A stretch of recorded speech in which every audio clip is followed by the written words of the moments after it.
Thank you very much, Secretary Go. At maaari na po tayong tumanggap na inyong mga katanungan. Okay. First question will be coming from Ana Felicia Bajo, GMA News Online. Good afternoon, Yusek. Ma'am, may we just get your reaction? Cavite Representative Kiko Barzaga is eyeing to file impeachment complaint against the President. Nakarating na po ba ito sa Presidente, ma'am? Makarating o hindi makarating, ito naman po ay trabaho po yan at saklaw po yan ng House of Representatives. But ma'am, before po itong plano niyang pag-file ng impeachment complaint, he's also calling for the President to resign because yung corruption daw po ay dito sa Malacanang nanggagaling. Ano pong masasabi ng palas? Mahirap po kasi magsalita ng walang ebidensya. Madaling magbintang, madaling magsabi kung ano-ano. Kung walang ebidensya, hindi dapat paniwalaan. Thank you, ma'am. Follow-up question from Ivan Mayrina, GMA 7. Yusek, how does the palace or how does the president view these moves by Congressman Barzaga? He said he will file an impeachment. He called for people power to oust the president. He called for the president's resignation.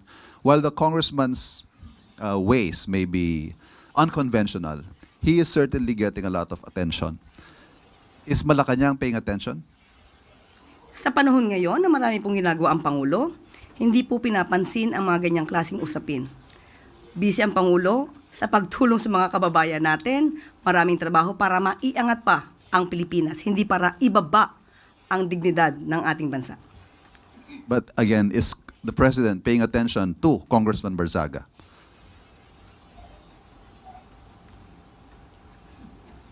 Just a smile. Next question is from Katrina Domingo, ABS-CBN. Ma'am, do we already have an updated number kung ilan na po yung complaints or letters na na-submit sa Sumbong sa Pangulo website since it was open to the public? As of 9 o'clock today, 19,729 ang naitala po na complaint. At bukas po siguro mas magkakaroon po kami ng detalyadong report kung ano na po ang nangyayari at ano na po ang nasusolusyonan o ano na po yung nagkakaroon ng mga aksyon. Okay. Next question. Follow-up question, sorry.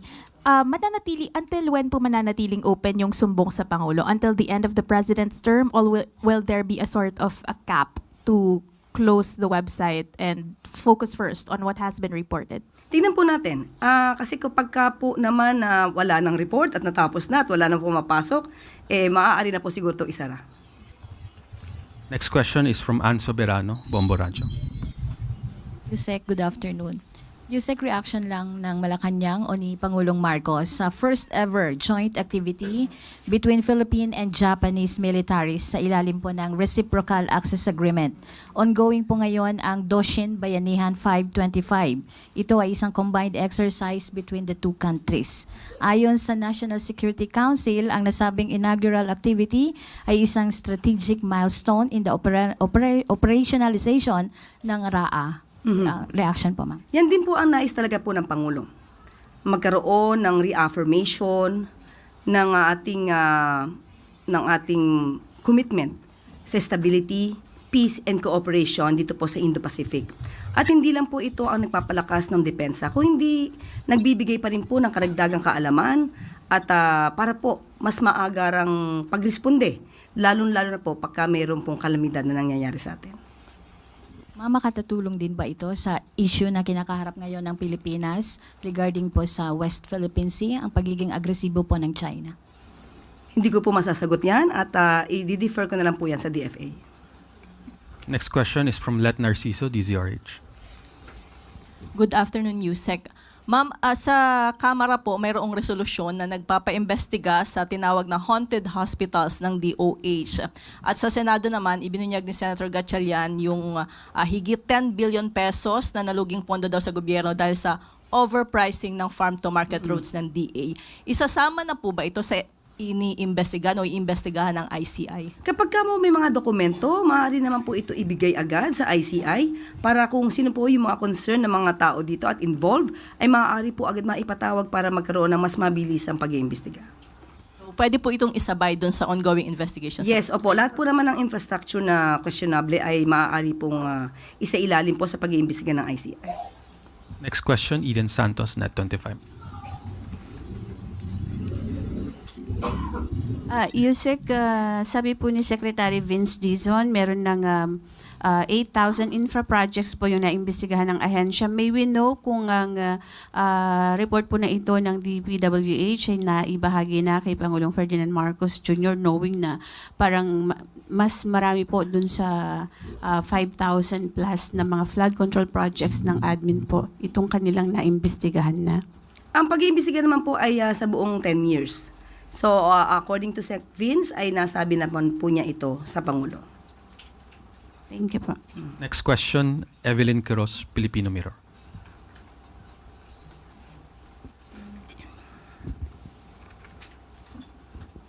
Good morning, Yusek.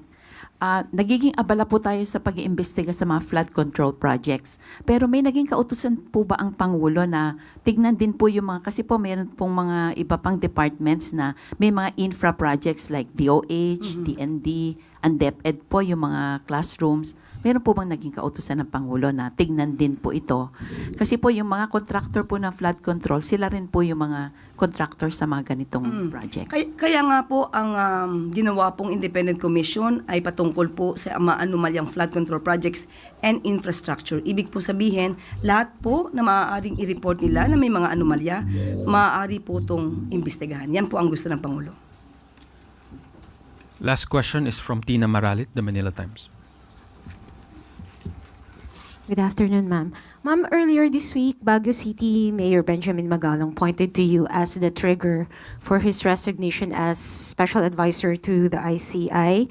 In an interview, sabi niya, and I quote, "Kumbaga, parang wala akong karapatang mag-imbestiga." Ayun yung message doon sa inilabas ni Yusek Claire sa press con niya. Kumbaga, sinabihan ako na wala akong karapatang mag-imbestiga kasi Special Advisor ka. Tapos kung ano-ano pa ang sinabi sa akin. Your thoughts on this po? Sana po napanood niyang buo yung ating press briefing. Pero ito pong issue na to ay paulit-ulit na at nasagot ko na po, pero hindi ko alam bakit paulit-ulit pa rin at parang hindi po nagkakaroon ng katapusan ang issue na ito. But anyway, this will be my last time to answer these issues. Unang-una po, hindi ko po saklaw ang kanyang damdamin. Siya po ang voluntaryong nag-resign, hindi naman po siya pinagre-resign. Kung iyon po ang kanyang naging desisyon, hindi ko rin po saklaw ang kanyang pagdidesisyon. Sinabi po niya na wala daw siyang karapatang mag-imbestiga. Unang-una po, iba po kasi ang pag-presume at iba naman po yung naging pronouncement ng ating Pangulo. September 15, sinabi po ng Pangulo na siya po ay Special Advisor. Hinanapan po siya sa isang programa kung nasaan po ang kanyang mandato, ang papel patungkol po dito. Ang sinabi lamang po ni Mayor Magalong ay he just presume that he is an investigator. Maaaring ganun ang mangyayari kung siya po ay nag-design bilang mayor. Pero ang Pangulo na nga rin po nagsabi na pinili niya pong mag-stay at manatiling mayor ng Baguio City. So, kung kayo po ang magtatanong sa kanya, maaari po nating hanapin nasan nga po ba yung sinasabi nating papel na siya po ay nagtatalaga o tinalaga ng Pangulo na investigador.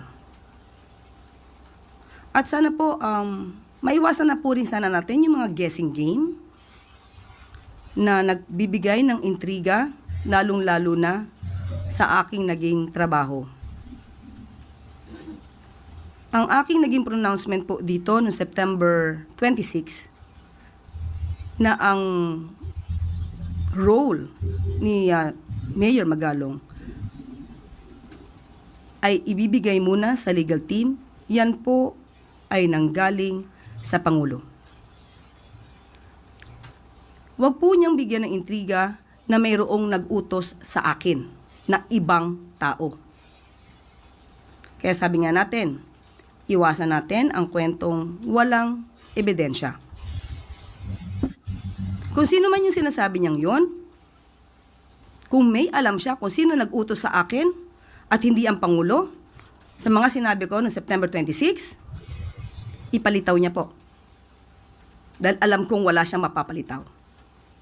Dahil yun ay walang katotohanan.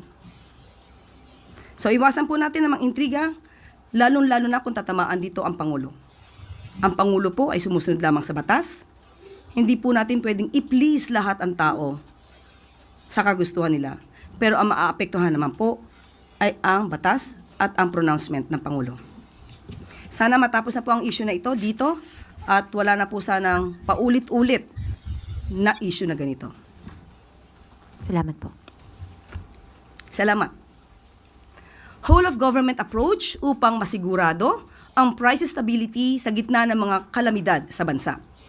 Sa gitna ng sunod-sunod na sakuna na naitala sa bansa, sinisiguro ngayon ni Pangulong Ferdinand R. Marcos Jr. sa publiko ang pagkakaroon ng mga hakbang na makakatulong sa pagpapatibay sa presyo ng mga bilihin sa bansa.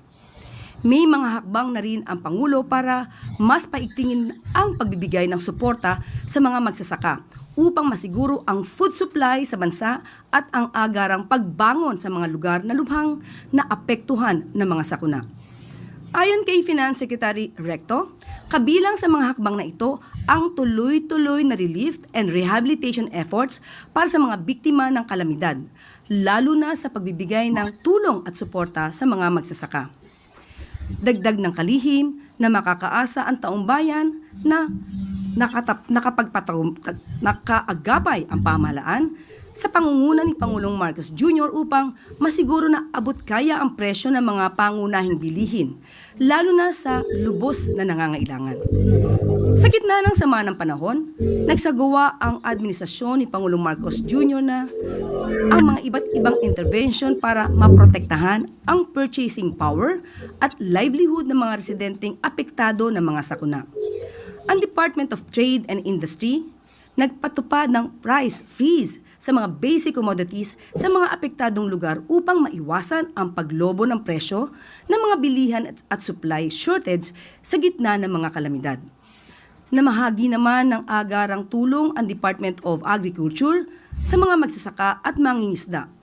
Kasama na dito ang rice stock distribution mula sa National Food Authority. Kabilang din dito ang access sa Quick Response Fund para sa rehabilitation and recovery at indemnification para sa mga insured na mga magsasaka sa mga apektadong lugar. Aabot din sa 1 million rice farmers ang inaasahang makakatanggap ng tig 7,000 pesos na ayuda sa ilalim ng 2026 national budget upang mapunan ang kanilang nawalang income dahil sa pagbaba ng presyo ng palay. Namahagi rin ang DA ng 1.27 billion pesos worth of farm and fishery equipment sa Zamboanga Peninsula. Nakatakda namang mag-auction ang Department of Energy ng at least 100 megawatts ng renewable energy capacity sa ilalim ng open and competitive selection process para sa local at foreign developers.